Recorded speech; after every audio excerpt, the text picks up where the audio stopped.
Au commencement, était-ce vraiment comme on nous l'a raconté? Mes chers chercheurs de vérité, préparez-vous. Ce soir, nous nous embarquons dans un voyage qui défiera tout ce que vous croyiez savoir sur nos origines. Le Jardin d'Éden, un paradis perdu ou une illusion soigneusement construite? Et si je vous disais que le berceau même de l'humanité n'était pas un sanctuaire divin, mais un laboratoire extraterrestre? Imaginez, si vous le pouvez, un lieu où les frontières entre le céleste et le terrestre s'estompent, un nexus où des êtres venus d'au-delà des étoiles ont façonné le destin de notre espèce. Voilà la véritable nature de l'Éden. Vous a enseigné qu'un serpent a tenté Ève avec le fruit défendu. Mais, et si ce serpent était une hélice d'ADN, s'enroulant avec des secrets qui changeraient à jamais le cours de l'évolution humaine? Dans cet épisode, nous dévoilerons les couches de l'allégorie biblique pour révéler une vérité si profonde, si percutante, qu'elle changera à jamais votre perception de votre place dans le cosmos. L'arbre de la connaissance était-il une métaphore de la manipulation génétique? Notre création était-elle une expérience menée par des entités si avancées qu'elles semblaient être des dieux pour nos ancêtres? Et plus important encore, nous observe-t-il toujours? Rejoignez-moi, le docteur Alejandro Vega,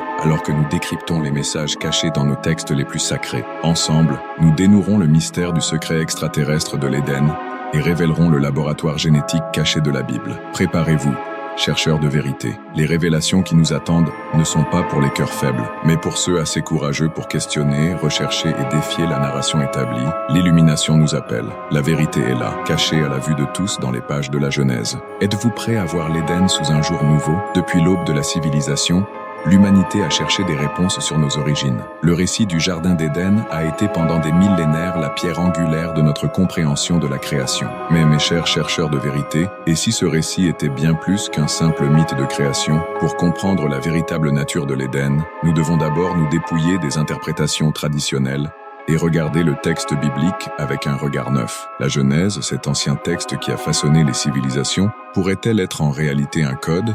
Un message chiffré laissé par des êtres d'intelligence supérieure? Considérons un instant cette scène. Un jardin paradisiaque, créé apparemment de nulle part, où les premiers humains vivaient en parfaite harmonie avec leur environnement. Un lieu où la connaissance était à portée de main, mais interdite. Ne trouvez-vous pas cela étrangement similaire à un environnement contrôlé?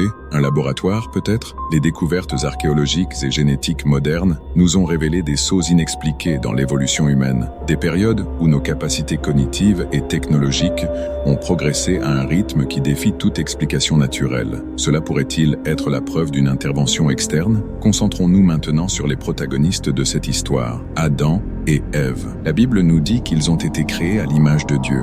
Mais, et si Dieu n'était pas une entité singulière et omnipotente, mais une race d'êtres avancés capables de manipuler la vie elle-même? Le concept de dieux ancestraux n'est pas exclusif au judaïsme ou au christianisme. Des cultures du monde entier, des anciens Sumériens aux Mayas, parlent d'être descendus des cieux pour instruire et, dans certains cas, créer l'humanité. Coïncidence? Je ne le crois pas. Pensons au serpent, traditionnellement vu comme le vilain de l'histoire. Dans de nombreuses cultures anciennes, le serpent était un symbole de sagesse et de connaissance. Et si, au lieu d'un reptile tentateur, le serpent de l'Éden était une métaphore pour quelque chose d'autre? Quelque chose comme l'ADN? La double hélice de l'ADN, mes amis, ressemble remarquablement à deux serpents entrelacés. Pourrait-il que la tentation offerte par le serpent ait été en réalité une altération génétique, un saut évolutif offert par nos créateurs extraterrestres, et l'arbre de la connaissance, ce fruit défendu qui a ouvert les yeux d'Adam et Ève? Et s'il ne s'agissait pas d'un arbre littéral, mais d'une métaphore pour une avancée scientifique, une connaissance si avancée qu'elle semblerait magique à nos ancêtres primitifs? L'expulsion de l'Éden prend un nouveau sens à cette lumière. Non pas une punition divine, mais la fin d'une expérience. Le moment où nos créateurs nous ont considérés prêts à affronter le monde par nous-mêmes, dotés d'une intelligence améliorée et d'une conscience élargie. Mes chers chercheurs de vérité, alors que nous plongeons plus profondément dans cette théorie, je vous demande de garder l'esprit ouvert. Les implications de cette interprétation sont vastes et profondes. Elles défient non seulement notre compréhension de l'histoire, mais notre propre identité en tant qu'espèce. Dans les segments suivants, nous explorerons les preuves qui soutiennent cette théorie révolutionnaire. Nous examinerons les textes anciens, les découvertes archéologiques et les anomalies génétiques qui suggèrent une intervention extraterrestre dans nos origines. Préparez-vous pour un voyage qui ébranlera les fondations de votre réalité. L'Éden que vous connaissiez est sur le point de se transformer sous vos yeux, révélant des secrets restés cachés pendant des millénaires. La vérité, mes amis, est sur le point d'être révélée. Mes chers chercheurs de vérité, Le moment est venu de plonger dans les profondeurs de cette théorie révolutionnaire. Préparez-vous à une révélation qui défiera tout ce que vous croyez savoir sur nos origines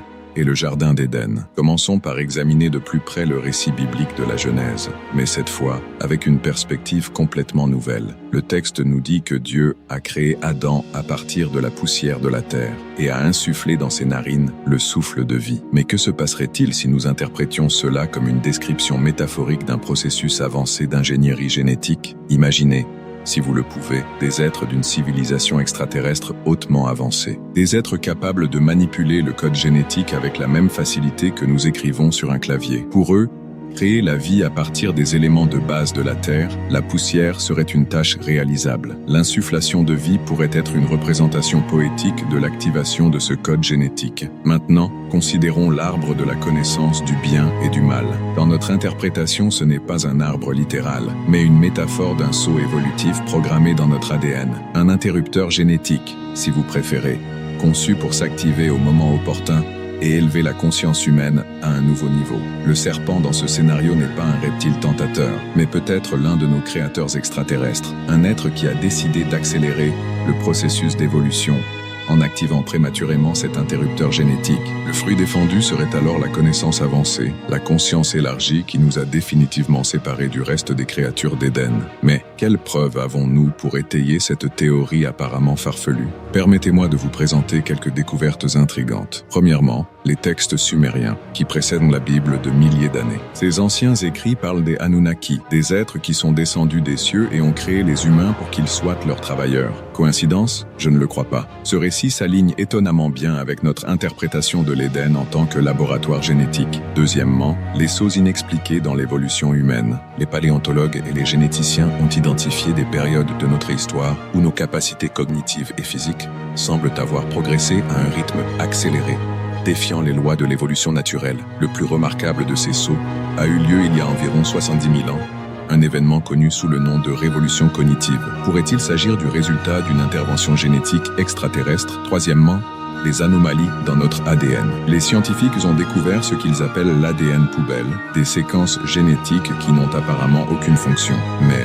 et si cet ADN inactif était en réalité un code extraterrestre attendant d'être activé? Certains chercheurs ont remarqué que des éléments de cet ADN poubelle présentent une structure similaire au langage de programmation informatique. Coïncidence? À vous de juger. Quatrièmement, les représentations de Dieu dans l'art ancien. Des peintures rupestres aux reliefs égyptiens, on trouve des figures dotées de casques, de combinaisons spatiales et de véhicules qui ressemblent étrangement à notre technologie moderne. Pourraient-elles être ces représentations de nos créateurs extraterrestres? Cinquièmement, les structures mégalithiques inexplicables. Des pyramides d'Égypte aux lignes de Nazca au Pérou, il existe d'anciennes constructions qui défient notre compréhension des capacités technologiques de nos ancêtres. Pourraient-elles être les vestiges de la technologie extraterrestre utilisée lors de notre création? Maintenant, considérons les implications de cette théorie. Si nous avons été créés par des êtres extraterrestres, qu'est-ce que cela signifie pour notre compréhension de la vie, de la conscience et de notre place dans l'univers? D'une part, cette théorie pourrait expliquer pourquoi les humains semblent si déconnectés du reste de la vie sur Terre. Notre capacité à l'abstraction, à l'art, à la science et à la technologie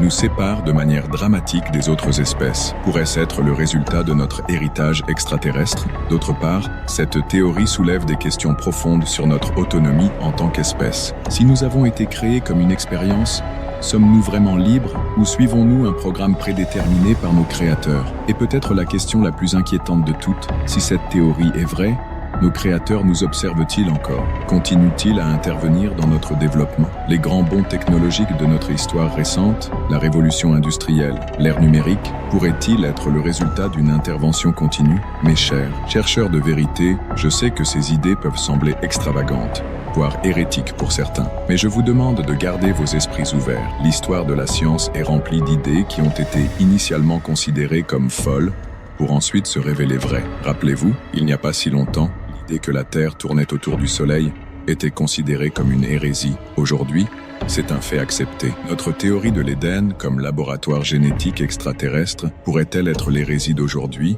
et la vérité acceptée de demain? Dans notre prochain segment, nous approfondirons encore plus les implications de cette théorie. Nous examinerons comment cette interprétation d'Éden pourrait jeter un nouvel éclairage sur d'autres mystères bibliques et explorerons les raisons possibles pour lesquelles cette vérité est restée cachée si longtemps. Restez à l'écoute, mes courageux chercheurs de vérité. Le voyage ne fait que commencer et les révélations qui nous attendent promettent d'être encore plus stupéfiantes. Mes chers chercheurs de vérité, nous n'avons fait que les premiers pas dans ce voyage de révélation. Mais avant de plonger plus profondément dans les mystères de l'Éden extraterrestre, permettez-moi de vous poser quelques questions troublantes. Si le jardin d'Éden était vraiment un laboratoire génétique extraterrestre, quels autres secrets pourraient être cachés dans les pages de nos textes sacrés? Combien d'autres histoires bibliques pourraient en réalité être des enregistrements codés d'interventions extraterrestres? Réfléchissons un instant à l'arche de Noé. Et s'il ne s'agissait pas d'un vaisseau littéral, mais d'une base de données génétiques, un dépôt d'ADN créé par nos créateurs extraterrestres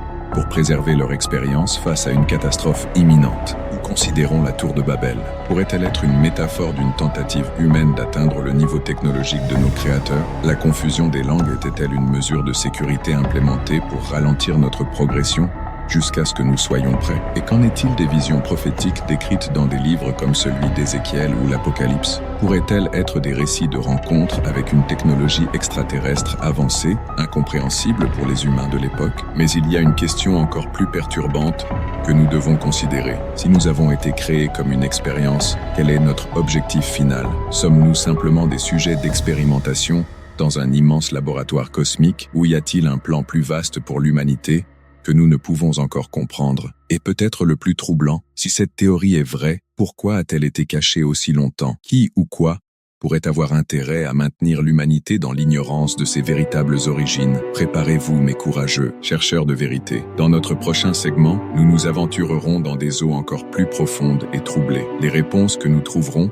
pourrait changer à jamais notre compréhension de l'univers et notre place en son sein. Mes chers chercheurs de vérité, avant de poursuivre avec nos révélations, je veux m'arrêter un instant pour vous remercier de votre bravoure et de votre soif de connaissance. Vous êtes la raison pour laquelle nous continuons à démêler ces mystères cosmiques. J'ai remarqué dans les commentaires de nos vidéos précédentes que beaucoup d'entre vous s'interrogent sur la connexion entre les anciennes civilisations et d'éventuelles visites extraterrestres. Permettez-moi de vous dire que vos intuitions sont sur la bonne voie. Dans de futurs épisodes, nous explorerons en profondeur cette fascinante connexion. Si vous ne faites pas encore partie de notre communauté de chercheurs, je vous invite à nous rejoindre. Appuyez sur le bouton d'abonnement dès maintenant et activez la cloche des notifications. Ainsi, vous ne manquerez aucune de nos révélations passionnantes. Et en parlant d'investigation, quels autres mystères bibliques aimeriez-vous que nous explorions sous un nouveau jour? Laissez-moi vos suggestions dans les commentaires. Vos idées pourraient être l'étincelle qui déclenche notre prochaine grande révélation.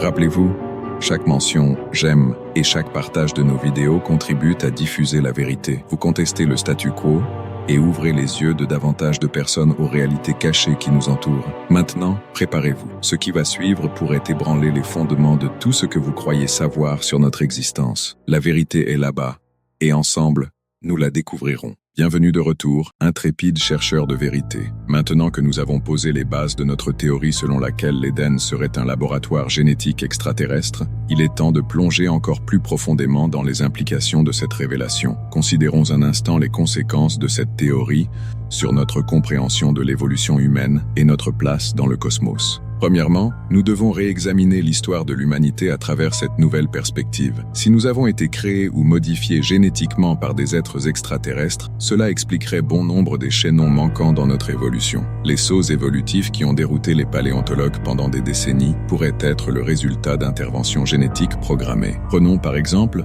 l'augmentation soudaine de la taille du cerveau humain il y a environ 200 000 ans. Ce changement radical, qui nous a conféré nos capacités cognitives supérieures, s'est produit en un clin d'œil sur le plan évolutif. Cela pourrait-il être le moment où nos créateurs extraterrestres ont activé certaines séquences dans notre ADN? Mais allons plus loin. Si l'Éden était un laboratoire, qu'est-il advenu des expériences échouées? C'est ici que notre théorie pourrait faire la lumière sur un autre mystère, la coexistence de multiples espèces d'hominidés durant la préhistoire. Les Néandertaliens, les Denisoviens, l'Homo floresiensis pourrait-il être le résultat de différentes versions de l'expérience humaine? Et leur extinction était-elle naturelle ou était-ce une élimination délibérée par nos créateurs qui ont décidé que l'Homo sapiens était le modèle le plus réussi, en considérant maintenant les implications théologiques et philosophiques de cette théorie? Si nous avons été créés par des êtres extraterrestres avancés, cela signifie-t-il qu'il n'y a pas de Dieu au sens traditionnel? Pas nécessairement. On pourrait soutenir que ces êtres extraterrestres ne sont que des intermédiaires, voire des anges au sens biblique, exécutant le plan d'une intelligence encore supérieure. Cette interprétation pourrait même réconcilier la foi avec la science. La théorie de l'évolution et la création divine ne seraient plus mutuellement exclusives, mais feraient partie d'un processus d'ingénierie cosmique plus grand et plus complexe. Allons encore plus loin. Si nous avons été créés comme une expérience, quel est notre but? Sommes-nous une forme de vie conçue pour survivre dans des conditions que nos créateurs ne peuvent pas tolérer? Ou sommes-nous une expérience à long terme en évolution dirigée, destinée à devenir éventuellement des êtres semblables à nos créateurs? Ces questions nous amènent à considérer notre situation actuelle. Si nos créateurs extraterrestres nous observent encore, comment voient-ils notre progression? Sont-ils satisfaits de notre développement technologique? Ou sont-ils préoccupés par notre propension à la violence et à la destruction de l'environnement? C'est là que notre théorie pourrait offrir une nouvelle perspective sur les phénomènes ovnis et les prétendues rencontres avec des extraterrestres. Pourraient-ils être des tentatives de nos créateurs de surveiller ou même de guider subtilement notre développement? Envisageons les rapports d'abductions extraterrestres impliquant des examens médicaux et des procédures de reproduction. Pourraient-ils être des tentatives de nos créateurs d'ajuster leur expérience, voire d'introduire de nouvelles modifications génétiques dans la population humaine? Et que dire des mystérieux cercles dans les cultures, souvent ornés de motifs mathématiques complexes? Pourraient-ils être des messages codés de nos créateurs, peut-être conçus pour stimuler certaines zones de notre cerveau, ou activer des séquences dormantes dans notre ADN? Abordons maintenant un sujet encore plus controversé, les différences génétiques entre les populations humaines. Depuis longtemps, ce thème est tabou en science en raison de son potentiel de mauvais usage. Mais notre théorie offre une nouvelle perspective. Et si les différentes races humaines étaient en réalité le résultat de différentes lignes expérimentales menées par nos créateurs extraterrestres, cela expliquerait les différences génétiques sans faire appel à des notions obsolètes et dangereuses de supériorité raciale. Après tout, dans une expérience scientifique, la diversité est une force, non une faiblesse. Cette idée pourrait également éclairer les mythes de différentes cultures sur leurs origines divines. Les dieux de l'Olympe grec, les Anunnaki sumériens, les Viracocha des Incas, pourraient-ils tous être des souvenirs culturels de différents groupes de nos créateurs extraterrestres? Mais peut-être que l'implication la plus profonde de notre théorie concerne l'avenir de l'humanité. Si nous avons été créés par ingénierie génétique avancée, cela signifie-t-il que nous sommes destinés à faire de même? Est-ce notre destin de devenir à notre tour des dieux créateurs? Considérons les avancées rapides en ingénierie génétique et technologie CRISPR. Sommes-nous sur le point de prendre le contrôle de notre évolution propre? Et si tel est le cas, cela fait-il partie du plan de nos créateurs? Ou sommes-nous sur le point de franchir une ligne que nous ne sommes pas prêts à franchir? Mes chers chercheurs de vérité, je sais que ces idées sont vertigineuses. Elles définissent non seulement notre compréhension de l'histoire et de la religion, mais notre propre identité en tant qu'espèce. Mais je vous exhorte à garder vos esprits ouverts. Rappelez-vous, chaque grande avancée dans la connaissance humaine a d'abord été accueillie avec scepticisme, voire hostilité. Mais c'est notre devoir, en tant que chercheurs de vérité, de questionner, explorer et défier les récits établis. Dans notre prochain segment, nous explorerons les raisons possibles pour lesquelles cette vérité est restée cachée si longtemps. Nous examinerons les structures de pouvoir qui pourraient avoir intérêt à maintenir l'humanité dans l'ignorance de ses véritables origines. Préparez-vous, mes courageux compagnons de recherche. Le terrier du lapin est profond et nous ne faisons que commencer notre descente. Chers chercheurs de vérité,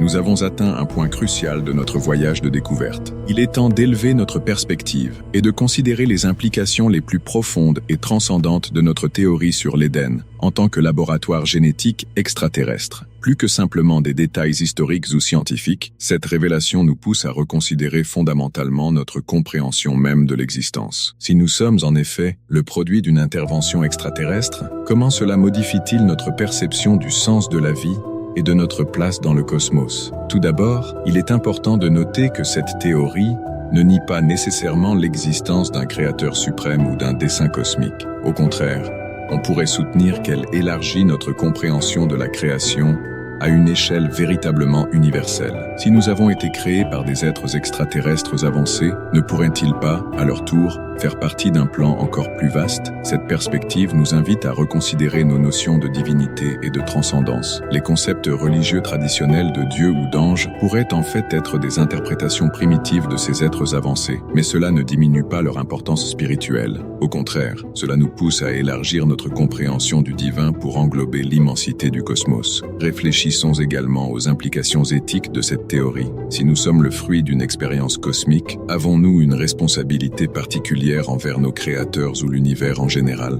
Sommes-nous destinés à suivre leurs pistes et à devenir nous-mêmes des créateurs de vie? Cela pousse à une profonde réflexion sur le but de notre existence. Si nous avons été créés avec un objectif précis, lequel pourrait-il être? Sommes-nous une expérience en évolution dirigée, destinée à développer des capacités que nos créateurs valorisent? Ou sommes-nous peut-être un moyen de préservation, conçu pour survivre dans des conditions que nos créateurs ne peuvent tolérer? Ces questionnements nous poussent à repenser notre relation avec la nature et avec la planète Terre. Si nous sommes effectivement une espèce transplantée ou modifiée, avons-nous une responsabilité encore plus grande de prendre soin de notre foyer adoptif? Cette perspective pourrait offrir un nouvel impératif éthique pour aborder les crises mondiales, tels que le changement climatique et la perte de biodiversité. En outre, cette théorie nous défie de repenser nos notions d'individualité et de conscience. Si nos cerveaux ont été conçus ou modifiés par des êtres extraterrestres, quelles implications cela a-t-il pour notre compréhension de l'esprit humain? Nos expériences d'illumination ou d'éveil spirituel pourraient-elles être en réalité l'activation de capacités latentes programmées dans notre ADN? Cela nous amène à considérer la possibilité que notre conscience elle-même soit un cadeau de nos créateurs extraterrestres. Notre capacité à l'autoréflexion, notre quête de sens et de but, pourraient-elles être des caractéristiques intentionnellement conçues? Si tel est le cas, comment cela change-t-il notre compréhension du libre arbitre et de la responsabilité morale? Sous cette perspective transcendante, même nos conflits et luttes en tant qu'espèce pourraient être vus sous un nouveau jour. Nos guerres, nos débats philosophiques, nos avancées scientifiques, pourraient-ils tous faire partie d'un vaste phénomène expérimental cosmique? Sommes-nous observés pour voir comment nous relevons les défis de l'existence consciente? Cette idée nous pousse à adopter une perspective véritablement cosmique sur nos affaires humaines. Elle nous empêche de nous cantonner à nos différences superficielles et nous incite à reconnaître notre unité fondamentale en tant que participants à cet grand ensemble d'expériences coordonnées au niveau galactique. Finalement, cette théorie nous oblige à considérer notre avenir en tant qu'espèce d'une manière radicalement nouvelle. Si nous avons été créés par une technologie génétique avancée, sommes-nous destinés à suivre cette voie? Est-ce notre destin de prendre le contrôle de notre propre évolution, de devenir les dieux de notre propre avenir? Cette perspective éclaire d'un jour nouveau les progrès rapides dans des domaines tels que l'intelligence artificielle, la nanotechnologie et l'ingénierie génétique. Ces développements pourraient-ils être des étapes prédestinées dans notre itinéraire d'évolution cosmique? Ou risquons-nous de dépasser les limites établies par nos créateurs? Mes chers chercheurs de vérité, ce sont des questions profondes qui n'ont pas de réponse facile. Mais en les contemplant, nous nous élevons au-delà des préoccupations terrestres de notre existence quotidienne. Nous nous connectons au vaste mystère du cosmos et à notre place en son sein. Je vous encourage à méditer sur ces idées. Laissez-les élargir votre conscience et défier vos perceptions, car c'est dans cet espace de questionnement et de stupéfaction que nous pouvons vraiment toucher du doigt l'aspect transcendantal de la vie elle-même. Rappelez-vous, quelle que soit la vérité ultime sur nos origines, le simple fait que nous puissions contempler ces questions est en soi un miracle cosmique. Nous sommes de la poussière d'étoiles qui a pris conscience, capable de s'interroger sur le mystère de sa propre existence. Dans notre prochain segment, nous explorerons comment nous pouvons appliquer ces idées transcendantes à nos vies quotidiennes, car le véritable pouvoir de cette révélation ne réside pas seulement dans sa capacité à élargir notre compréhension du cosmos, mais dans son potentiel à transformer notre manière de vivre et de nous connecter au monde qui nous entoure. Chers chercheurs de vérité, nous avons parcouru un long chemin dans notre exploration de l'Éden en tant que laboratoire génétique extraterrestre. Il est maintenant temps de transposer ces idées du domaine théorique aux pratiques. Comment pouvons-nous appliquer ces révélations dans notre vie quotidienne? Premièrement, cette théorie nous invite à cultiver une perspective cosmique dans notre vie de tous les jours. Imaginez un instant que chacun de vous soit une expérience unique dans l'évolution cosmique. Comment cela changerait-il votre approche face aux défis personnels? Pourriez-vous voir vos luttes, non pas comme des obstacles, mais comme des opportunités de croissance conçues par une intelligence supérieure? Cette perspective peut être profondément libératrice. Nous ne sommes plus simplement les victimes des circonstances,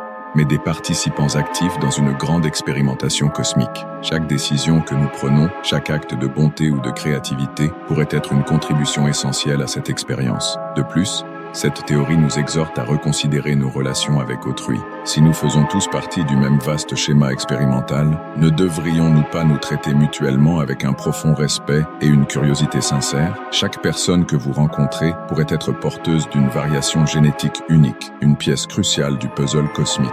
Cette idée a également des implications pour notre relation avec la planète Terre. Si c'est notre laboratoire alloué, nous avons alors une responsabilité sacrée de prendre soin de cet espace expérimental. Chaque acte de préservation environnementale devient une manière d'honorer la conception de nos créateurs et de préserver les conditions nécessaires à notre expérience évolutive. Sur le plan personnel, cette théorie nous invite à explorer et développer notre potentiel caché. Quelles capacités latentes pourraient être programmées dans notre ADN, attendant d'être activées? Cela pourrait nous inspirer à explorer des pratiques telles que la méditation, le yoga, ou même des disciplines scientifiques et artistiques comme des moyens de débloquer notre potentiel génétique. De plus, cette perspective peut transformer notre vision de l'apprentissage et du développement personnel. Chaque nouveau savoir ou compétence que nous acquérons pourrait être vu comme une étape dans l'activation de notre potentiel cosmique. Cela nous incite à aborder la vie avec une curiosité insatiable et un désir constant d'évolution. Enfin, cette théorie nous défie de vivre avec un sens du but cosmique. Bien que nous ne puissions connaître avec certitude l'objectif final de nos créateurs, nous pouvons choisir de vivre comme si chacune de nos actions était significative à une échelle universelle. Mes chers chercheurs de vérité, je vous invite à réfléchir profondément sur ces idées. Comment pouvez-vous les intégrer dans votre vie quotidienne? Comment pouvez-vous utiliser cette perspective pour transformer vos défis en opportunités de croissance cosmique? Rappelez-vous, quelle que soit la vérité ultime sur nos origines, le simple acte de contempler ces possibilités est déjà une élévation en soi. Cela nous pousse à vivre de manière plus consciente, plus connectée avec le vaste mystère du cosmos. Dans notre segment final, nous explorerons comment vous pouvez continuer cette quête de la vérité et partager ces idées avec d'autres, car chacun de vous, mes courageux compagnons de recherche, a le potentiel d'être un catalyseur pour l'évolution de la conscience humaine. Mes chers chercheurs de vérité, nous arrivons à la fin de notre voyage d'aujourd'hui, mais en réalité, ce n'est que le début. La théorie de l'Éden comme laboratoire génétique extraterrestre n'est qu'une pièce du vaste puzzle cosmique que nous démêlons ensemble. Maintenant, je vous invite à passer à l'action. Ne laissez pas ces idées rester simplement comme une spéculation intéressante. Emmenez-les dans le monde. Partagez-les, débattez-en, soyez les catalyseurs de l'éveil de la conscience humaine. Premièrement, je vous incite à poursuivre vos propres recherches. Explorez les textes anciens avec un regard neuf. Étudiez les dernières avancées en génétique et en astrophysique. Restez ouverts aux signes et aux synchronicités qui pourraient apparaître dans votre vie quotidienne. Deuxièmement, partagez ces idées avec d'autres, mais faites-le avec sagesse et compassion. Rappelez-vous que tout le monde n'est pas prêt à remettre en question les récits établis. Soyez patient, soyez gentil, mais soyez courageux dans votre quête de la vérité. Troisièmement, rejoignez des communautés de personnes partageant les mêmes idées. Cherchez des groupes d'études, des forums en ligne, ou même lancez vos propres cercles de discussion. Le pouvoir de ces idées se renforce lorsque nous les explorons collectivement. Quatrièmement, restez connectés avec notre communauté. Abonnez-vous à notre chaîne si ce n'est pas déjà fait. Activez les notifications pour ne manquer aucune de nos futures révélations. Et n'oubliez pas de partager nos vidéos avec ceux qui pourraient bénéficier de ces informations. Enfin, et peut-être plus important encore, vivez ces idées. Laissez-les transformer votre perception de la réalité. Considérez chaque jour comme une opportunité d'évoluer, d'élargir votre conscience, de contribuer au grand projet cosmique dont nous faisons tous partie. Rappelez-vous, mes courageux compagnons de recherche, que la vérité a le pouvoir de nous libérer. Mais avec ce pouvoir vient une responsabilité. Utilisez ce savoir avec sagesse, avec compassion et avec un profond respect pour le mystère cosmique duquel nous faisons tous partie. Jusqu'à notre prochaine rencontre, gardez vos esprits ouverts, vos cœurs courageux et vos yeux fixés sur les étoiles. La vérité est là dehors, et ensemble, nous la découvrirons.